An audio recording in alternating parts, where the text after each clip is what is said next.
Ayan po mga kabida, isang magandang oras po sa lahat at welcome po sa aking channel. Ito po, magbigay lang po tayo ng reaction po, mga kabida. Dito ho sa pagtutol po ni Senator Erwin Tulfo po mga kabida, na magkaroon po ng Senate inquiry patungkol ho dito sa aligasyon po ng 18 mga dating sundalo po mga kabida, kung saan po kabilang po ang pangalan po ng senador, na nasa joint affidavit po ng naturang mga dating sundalo po, mga kabida. Na sinasabi hong nag-deliver daw ng mali-malitang pera sa iba't ibang mga personalidad po, mula kongresista, senador, hanggang kay Pangulong Ferdinand Bongbong Marcos po, mga kabida. Bakit kaya?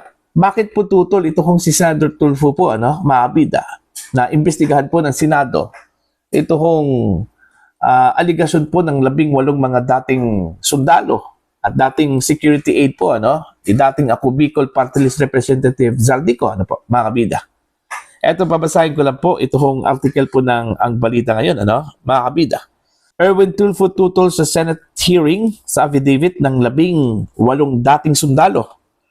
Nagpahayag ng matinding pagtutol si Senator Erwin Tulfo sa panukalang investigasyon ng Senado kaugnay ng mga paratang ng 18 dating sundalo na umano'y naghatid ng bilyon-bilyong pisong cash sa ilang mga mambabatas at opisyal ng pamahalaan. Si Erwin Tulfo ay kabilang sa mga pinangalanan sa joint affidavit ng 18 dating security personnel ni dating Congressman Zaldico na nagsasabing may mga maletang may laman o manong pera na naideliver sa iba't ibang personalidad. Sa panayam sa DZBB nitong linggo, sinabi ni Tulfo na hindi na niya papatulan ang aligasyon at hindi siya pabor na imbestigahan pa ito ng Senado. Bakit kaya? Di ko na papatulan yan dahil wala namang katotohanan yan. Lahat ng nilista doon ay pinasisinungalingan ang kanilang sinasabi. Mali-mali po, pahayag ni Tulfo, Ayon pa sa senador, kung papasukin pa ng Senado ang usapin, mauwi lamang ito sa drama. Okay? Problema kasi, magiging parang sarsuela na naman yan, telenovela. The Senate can only investigate in aid of legislation. We are still talking about accountability. Ang problema, nauubos oras sa pag-iimbestiga. Para kay Tulfo, mas mainam na ipaubaya na lamang sa Office of the Ombudsman at sa Department of Justice ang pagbusisi sa mga aligasyon. Tama naman, we have to be accountable, pero anong ginagawa ng Ombudsman? Andyan naman yan, pati DOJ. Ako ay tiwala naman kay Ombudsman Rimulya. Why don't we leave it like that? Hayaan natin sa kamay ng Ombudsman siya na magkaso. Noong Pebrero 25, naghain po si Senadora Amy Marcos ng Senate Resolution number 317 na humihiling ng investigasyon in aid of legislation kaugnay ng umano'y money delivery scheme. Ang resolution ay inirefer sa Blue Ribbon Committee. Binanggit sa resolution ang press conference noong Pebrero 24 kung saan lumantad ang 18 dating Marines at inilahad ang umano'y paghatid ng malalaking halaga ng cash sa mga bahay ng ilang opisyal, kabilang sina Pangulong Ferdinand Marcos Jr. at dating House Speaker Martin Romualdez. So ayaw ho ni Senator Erwin Tulfo po, mga kabida, na imbestigahan pa ito ng Senado dahil hindi naman daw niya papatulan ito O siya, hindi po niya papatulan. Pero how about yung ibang pang mga senador? Gusto ho nilang patulan ito, mga kabida. Okay? Dahil unang-una po, ang laki po ng issue po, mga kabida. Kahit sasabihin po ni Erwin Tulfo na mali-mali yung impormasyon po, yung aligasyon. Okay? Pero kailangan pong imbestigahan pa rin yan. Kasi maliban po sa ang laki po ng issue na yan, ang involved po na pera po dito, mga kabida, nasa 800 plus billion pesos po, almost 1 trillion pesos. Alright? At saka, 18 mga dating sundalo ito, mga kabida. Marami nga nagsasabi ng mga abogado po na mahirap tibagin daw itong kanilang isiniwalat po, mga kabida. Okay? Whether hindi po interesado si Tulfo, okay, o interesado, kailangan pong imbestigahan ito, mga kabida. Para malaman po natin kung totoo ba ito o hindi. Ganun lang po yung kasimple eh. Bakit ayaw ho ni Tulfo? Dahil nabanggit po ang pangalan po niya doon. Okay? Mas lalo ngang magkaroon siya ng interest eh. Para i-deny po niya, ito mga kabida. Harap-harapan po. Kaharap ito hong 18 mga dating sundalo po, mga kabida.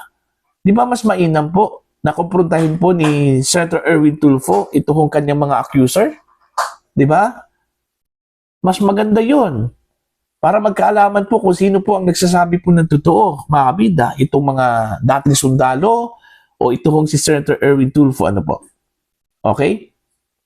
Kung ayaw ho ng ilang mga senador, siguro mas marami po siguro ng mga senador na gusto hong marinig po ang panig ng 18 mga dating sundalo po, mga kabida. Okay?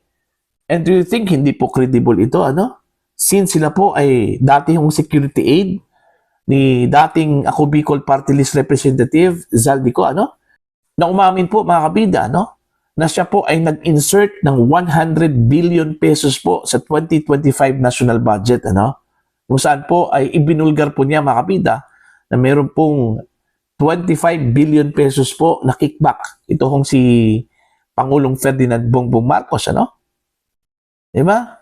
Kung meron man pong pinaka-credible ho dito, lalo-lalo na po sa issue po ng corruption po mga kabida, sa House of Representatives, lalong-lalo na po sa budget po mga kabida, kung saan po ay doon po kinuha yung budget po sa flood control projects, mga kabida. Ito hong si Zaldico. Dahil siya po yung dating chairman po ng Committee on Appropriations po mga kabida, Diyan po sa House of Representatives Pero ayaw ko nilang paniwalaan po. Ewan ko nga kung bakit, ano pong rason Okay? Dinidiscredit po nila yung pahayag po ni Zaldico, po, mga kabida. Ngayon, naalala ko po mga kabida, itinuturing po nilang mastermind ito hong si Zaldico sa lahat ng mga ito, Okay? Ngayon, naghahanap po sila ng katotohanan. Ngayon, meron pong mga malapit po na personnel ni Congressman Zaldico, itong mga dating mga security aid po niya mga kabida, na inuutusan po dati ni Congressman Zaldico na mag-deliver po ng pera, pero ayaw ho nilang paniwalaan.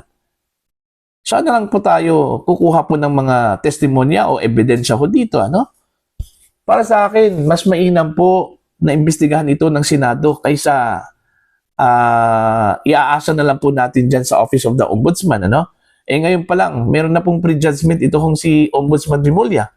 Sinasabi po niyang mali-mali daw yung impormasyon doon ho sa affidavit po ng 18 mga dating sundalo, mga kabida. Meron ho siyang pagdududa doon ho sa affidavit po, ng 18 mga sundalo po. Okay? So, since yung affidavit ay isinabmit na po ni Attorney Baligod dyan po sa Office of the Ombudsman.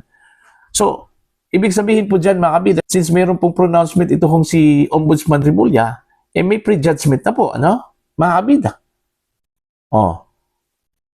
So, mas maganda kung mayroon pong parallel investigation po ito hong Senate. Alright? Para naman po mabigyan po ng justice po yung isinawalat po mga kabida ng mga testigo, Okay? Paano ho natin malalaman kung ang sinabi po ng mga sundalong ito o dating sundalong ito, totoo ba o hindi? Okay? Hindi pa nga sila naglabas po ng ebidensya Okay?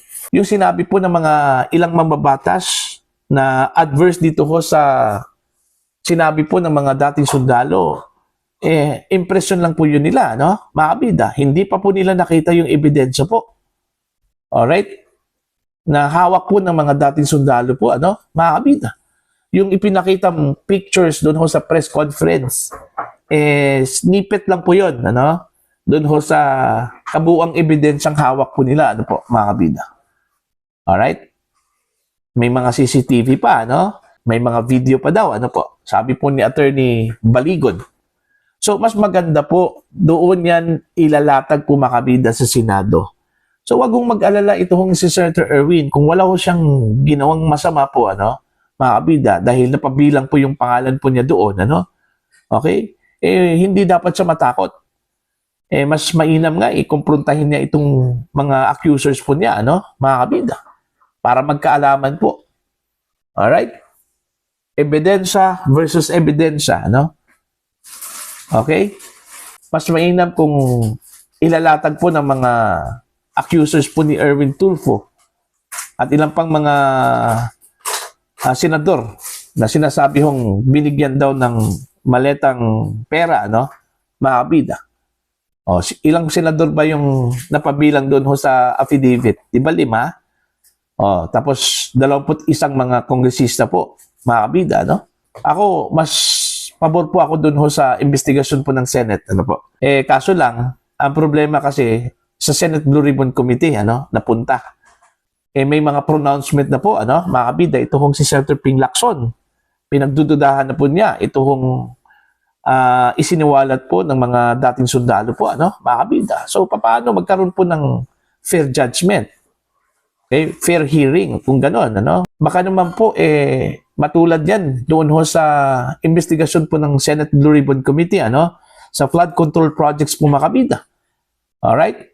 Kung saan meron pong pasabog po ang testigo, pero ayaw ho paniwalaan po.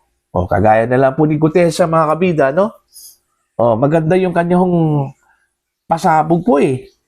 Doon po nag-umpisa yung mali-malitang pera. Sinigundahan po makabida ni Zaldico doon sa kanyang video kung saan po ay kinumpirma po niya yung suitcase delivery po, ano, makabida, pero ayong paniwalaan po, ano, ng Senate Blue Ribbon Committee. Oh, baka ganun eh. Baka matulad doon ho sa investigasyon po nila, no, sa flood control projects. Kaya nga mas mainam kung ibang committee po ang hahawak po dito, ano. Pero wala na po tayong magagawa eh kasi nai-refer na po dyan po sa Senate Blue Ribbon Committee, ano, makabida. I hope, okay, for the best po para sa investigasyon po ng Senate Blue Ribbon Committee ho dito.